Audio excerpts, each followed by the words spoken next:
Please listen carefully. Hello, universe. Welcome to the Optimist Daily Update. I'm Summers McKay.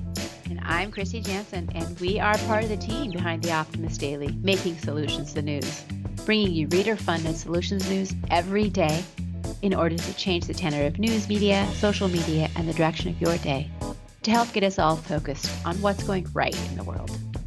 7 days a week, we publish positive news stories written by award-winning journalists and delivered online to your inbox and through our social channels. And also, we are sharing these solutions in a commute-worthy, walk-worthy, home office-worthy, time to celebrate the new year-worthy podcast. Today is Thursday, the 30th of December, 2021. Sort of. So in our futuristic world, Kristy and Amelia and Ariel and Carissa and I have been thrilled to have the opportunity to share the Optimist Daily update with you over this past year. This is our final recording for 2021. The next time you hear us, it will be 2022, which is crazy. Amazing to think about, Summers. I know. This year went so fast. It did, but it went fast, but I feel like a ton happened. I mean, I know a ton happened in my life. Like, I moved to Texas, but it was a very quick year, and I am so proud of the Optimist Daily for all it accomplished in this year.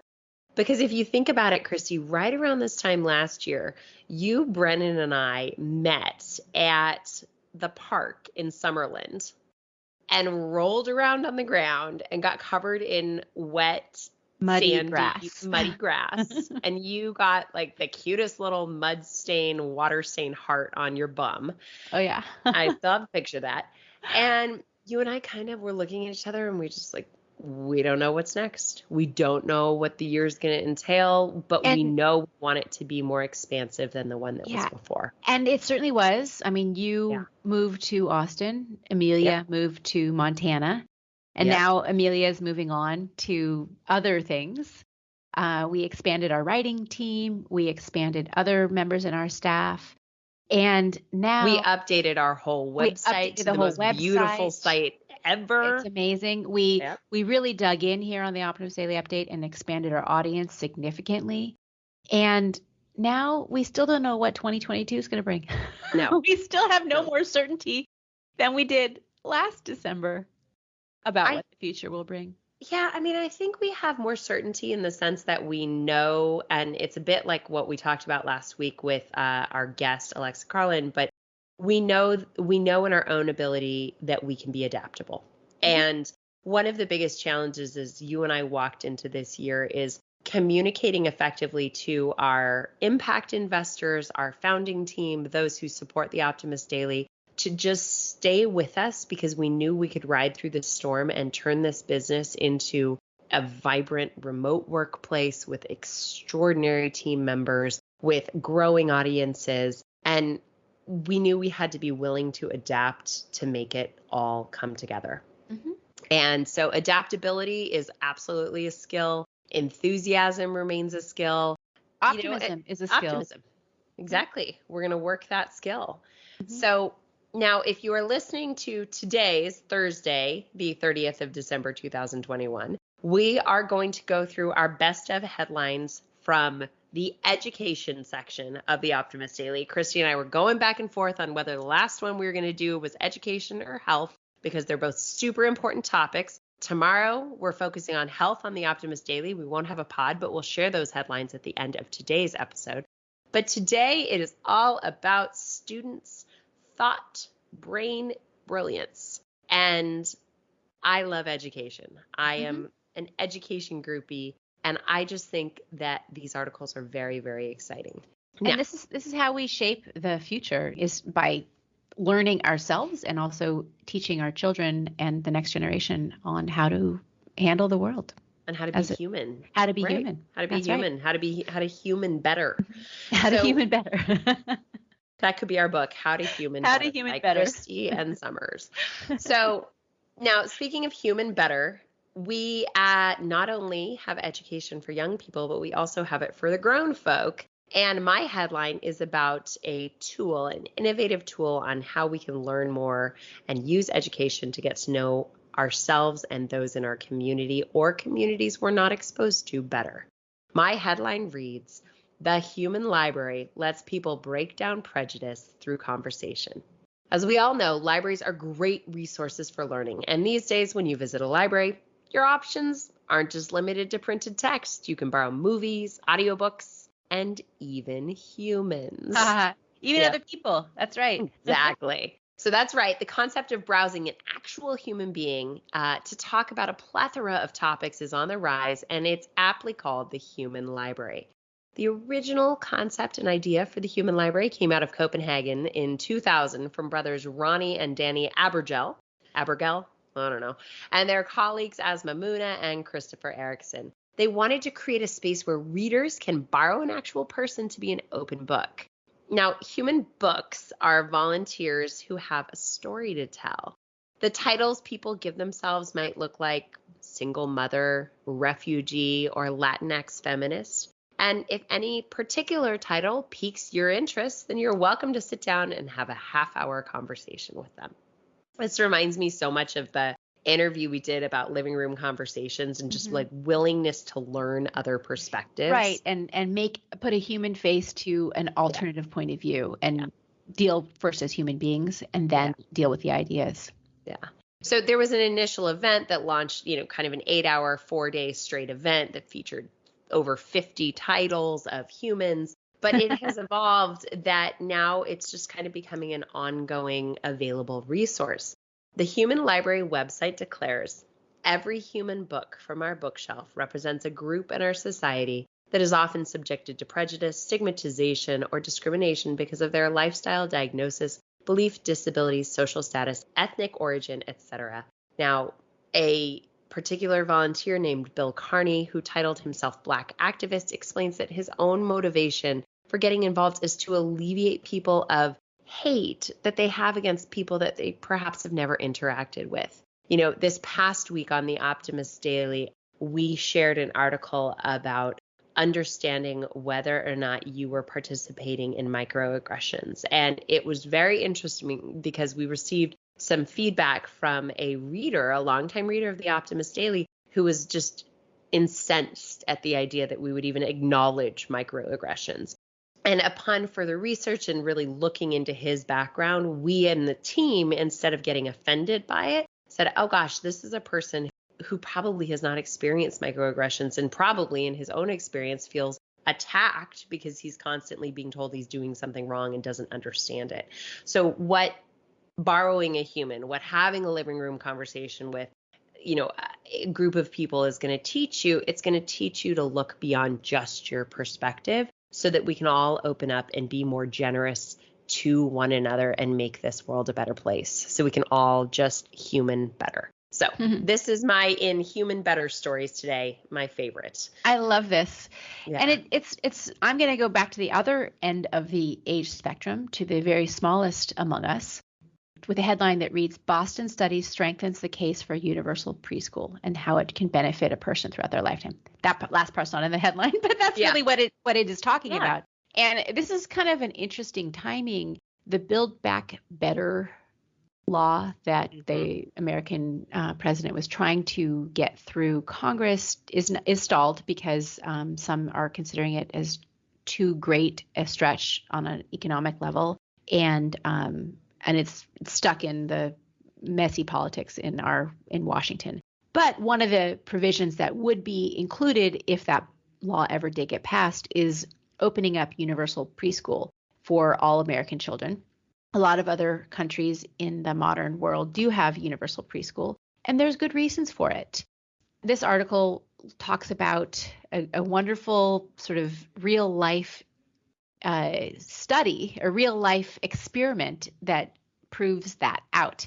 In Boston, in the 1990s, they moved funding from preschool programs to reinforced kindergarten programs. And this decision made it so that they didn't have enough to make sure every Boston kid had access to preschool. So what they did was they created a lottery system to decide which students got to attend public preschools and which were left to fend for themselves. I mean, if their parents could afford it, great, they can go to preschool. But if they can't, then they'll just have to figure something else out. And by doing this, the city unknowingly provided data for one of the largest preschool research studies that are currently in existence, because it's been tracking from the 1990s. There's a new analysis that's come out from the National Bureau of Economic Research investigating what the effects of whether a student got a preschool education or not has been based on. And it's a longitudinal study because it's been about 25 years since these kids were either tracked into preschool or not. And what they found provides a really strong case for funding universal preschool. Looking at the 4,000 4-year-olds who took part in Boston's preschool lottery between 1997 and 2003, the researchers found that preschool had a pretty large effect on personal and academic outcomes.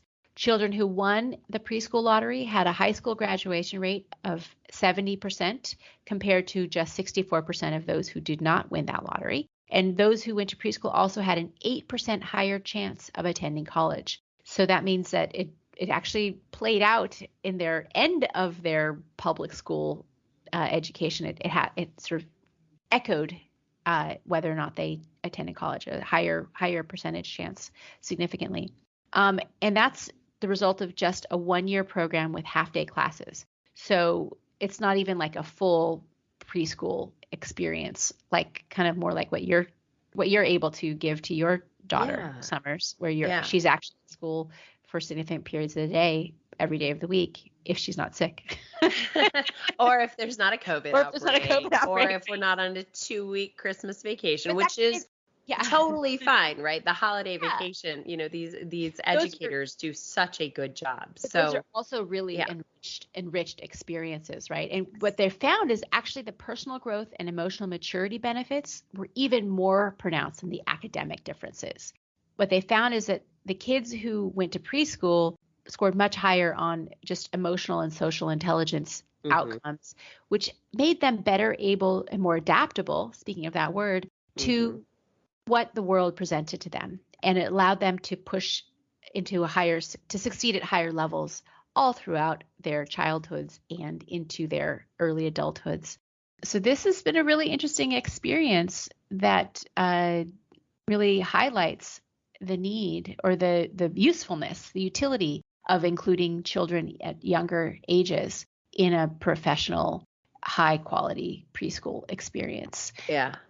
I like this story because it not only usually we read these stories about the benefits of maternal and, of parental health, right? Through having access to early education for children, allowing, just simply the primary parent to continue professionally. Yeah. What this does is it takes it and it just says, hey, this is also amazing for the kids. And so it can help alleviate some of the parental guilt you might feel for sending your child to preschool or for enrolling them in more extended care. I know as a mom, the hardest thing I ever did was taking my little girl on, at 3 months and 1 day old and dropping her off down the hill from the Optimist Daily at daycare. But I knew that the learning that she was beginning, and now I know without question the school that she's in it too, I know that she's getting more than I could give her just on my own. I know that exposure is so valuable for them. And I love that this story supports that. Right. You got to think that actually having the preschool available, it does probably help the parent. And in helping the parent, it allows them to then re-engage with their kid from a much healthier perspective.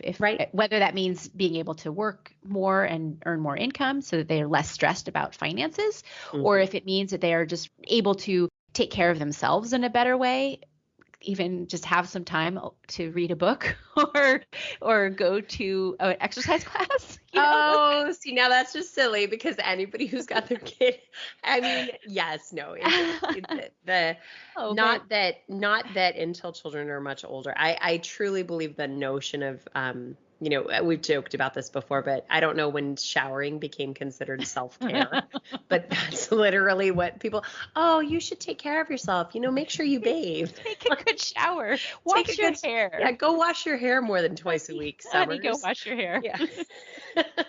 But I think that, just the opportunity for children to grow and expand and parents to feel confident that that choice is a healthy one. I love this. In mom groups that I'm in on Facebook all the time, there are tons of moms who are saying, for those of you who enrolled your child in preschool or in early care, how did you convince naysayers in your family that this was an effective way of expanding your child's experience? And this study right here is one that I can absolutely share. And one other thing I want to point out is that the way humans evolved is not in nuclear families. No. We became humans in groups, in very large family groups, in tribal groups where kids were not just taken care of by their mom in a little house, or a dad in a little house, far away from everybody with nothing but house. 4 cats and a dog. Right. And also they had tons of siblings to interact with, their cousins or other age mates. And that was a huge part of human development. And it's a huge part of how our sort of species has evolved. I'm gonna remind Brennan of that next time she tells me she doesn't want to go to school. I'll be like, but remember, Auntie Kristy reminds us that humans evolved. All right. This is we're getting a little silly at the last. I was gonna say, I feel like you and I are holding on by like the tips of our nails to not let this day go because it's our last pod of the year. Our last pod of the year. We'll be back. We will. Next, weekish. Next weekish, ambiguously at some point, we will return and we will be sharing positive stories. I think our first show is actually gonna be on maybe January 4th or 5th, right? Like it's not gonna be that. Won't show up on Monday. Yeah, we're gonna let people kind of roll in on Monday, and we'll go from there. But today, guys, and for the rest of the week on the Optimist Daily, there are great stories about education to dive into. I don't think we even have time to go through all of the headlines, but, a couple that are exciting, right? You grab a couple, and then I'll grab a couple. Exactly. I'll grab a couple from Thursday, and you grab a couple from Friday. So Lace uses telenovelas to amplify the voices of queer Latinx youth. Loved that story. A guide to comic climate jargon. Really important, guys, so that we can not assume people know what we mean. Meet the sous chef who is putting Native American foods on the menu. And on Friday, tomorrow, go read the headlines for tomorrow. Go read the articles all about health. We talk about London Black cabbies who are helping navigate and research into Alzheimer's. 4 signs that your body needs more vitamin D, an essential nutrient to keeping our immunity high and moods high, and in the winter, harder to get. This device can save people from opioid overdoses. And there's a question, could genetically modified mosquitoes mean the end of malaria? And that's that and more. Oh, that's the one about the ones who can't mate, right? And there's other we didn't put it on here, and it's not in this headline, but the mRNA vaccines against malaria also have been developed in this last year. So much good stuff. So there's so many interesting health stories out there. We've got 10 great headlines here from the 2021 health stories. Go check it out on Friday. And that is it for our Optimist Daily Update for the year. Oh my goodness gracious. Yes, we are done. We love it. We promise take a few days off. We promise next year we will continue to share positive solution-based stories with you, helping you chart new paths for all of us. I'm going to just keep it brief. Guys, we have one more day to make our economic viability just anchored in. So go ahead and become an emissary. Make it your New Year's resolution to become an Optimist Daily emissary on optimistdaily.com. Thank you, everybody, for listening. Thanks for being with us. Thanks for helping us make this show a real hit. It has been a delight, and we can't wait to do more. Everybody, Happy New Year. We'll see you in 2022.